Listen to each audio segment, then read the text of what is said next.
You ask Tiger to solve. This deals with linear equations with one unknown.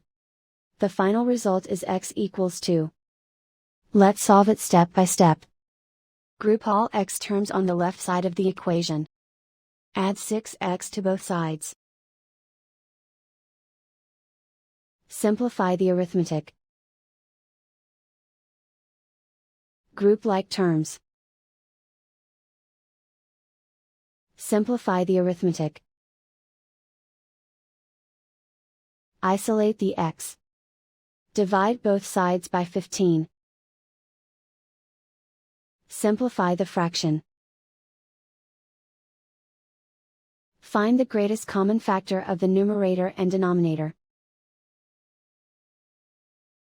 Factor out and cancel the greatest common factor. And so the final result is x equals 2.